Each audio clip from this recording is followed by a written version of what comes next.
Okay, so I'm now in Philadelphia.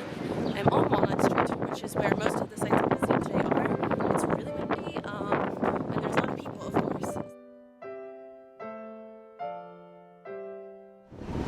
So here we are. We're at our first stop, which is the Walnut Street Theater. It was founded in 1809, and it's the oldest running theater in America.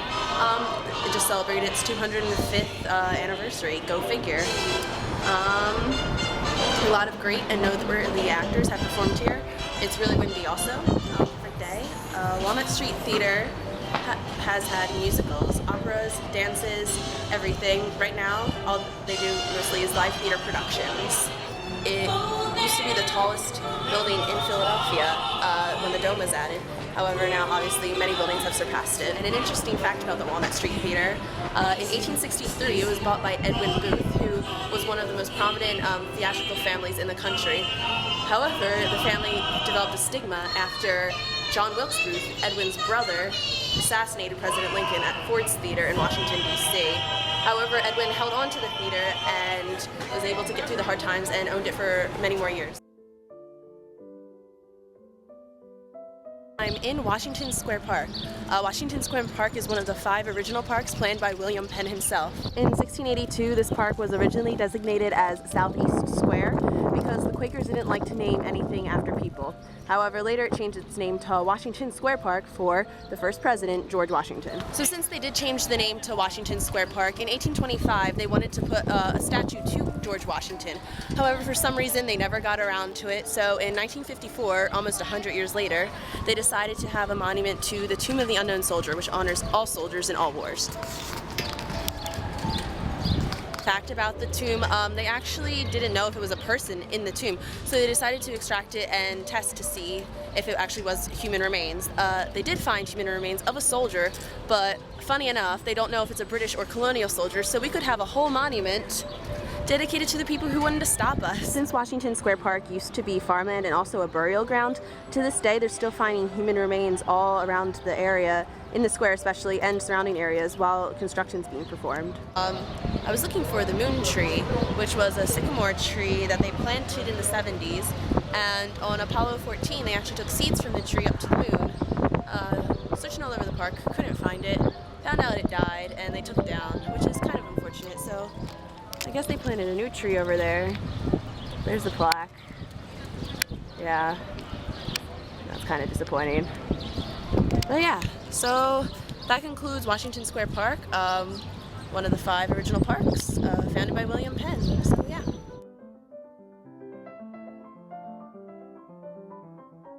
Now I'm on my way to see the infamous Liberty Bell, which is the iconic symbol of American freedom. I don't think I can actually go in because I'm not paying to go in, so we're just going to insert some pictures here.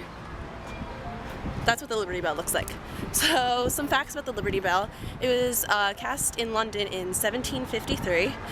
It was made for the Pennsylvania State House, which we know today as Independence Hall. The bell was made of 70% copper, and unfortunately, the first time they rang the bell, it cracked. So you know, now you come to Philly for the crack. Anyway, so they gave it to some artisans in the area, Pass and Stowe, to prepare the bell. They tried once, they didn't like the sound. They tried again, they didn't like it. So they went to Whitechapel and asked them to create a new bell from London, sound the same, so they were like, YOLO, we're just gonna put Pass and Stowe's bell in Pennsylvania State House. So yeah, that's how the Liberty Bell came to be. The Liberty Bell actually used to not be called the Liberty Bell. It was simply referred to as the Pennsylvania State House Bell.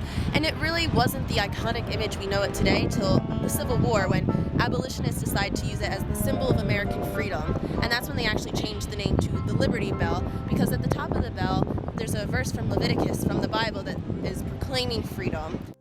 That's where the Liberty Bell is. This is as good as it's gonna get, because I'm not paying to go in. I'm sorry. Another interesting fact about the bell is when the British occupied America in 1777, they knew that if the bell stayed in Philadelphia while the British were here, they would sell the bell, melt it down, and use it for the cannon. So they decided to hide the bell in the floorboards of a church in Allentown, and you can still visit that church today and see where the Liberty Bell was hidden from the British.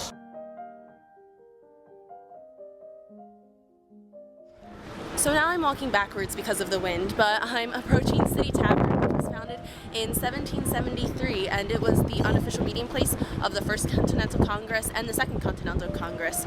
The regulars included everyone from George Washington to, who's better than George Washington? So in 1834, the tavern was actually destroyed partially by a fire, and then a few years later they decided to tear it down altogether, which is here. So while the tavern was completely destroyed, in 1948 Congress said they would pay the funds to recreate the City Tavern exactly as it was during the 18th century. It was completed in 1976, especially in time for the bicentennial of the country. When the restaurant was taken over by new management, they faithfully recreated the cuisine, ambiance, and experience of 18th century America for the customers. In the corner sits the original grandfather clock that was in the original tavern. The next stop on our tour of Philadelphia is the Thomas Bond House, which is actually right across the street from the City Tavern.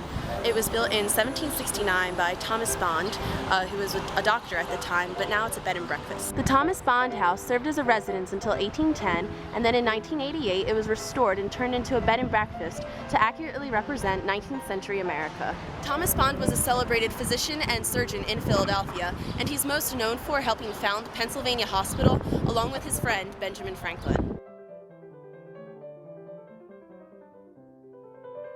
So now I'm heading to the last stop on this wonderful vlog of a journey, which is Penn's Landing, which is a 10-mile strip along the Delaware River. It's where William Penn, the founder of Philadelphia, landed in 1682.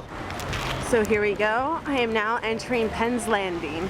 Yay! Apparently I'm going the wrong way. It's like that's for cars, ha ha ha. So after William Penn landed here, Penn's Landing became a bustle of maritime commerce.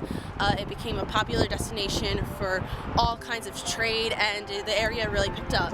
Today, now it's known for having events all year round, every kind, a great family destination, and now I'm about to go there, and it's perfect weather, the sun is setting, and I'm by myself.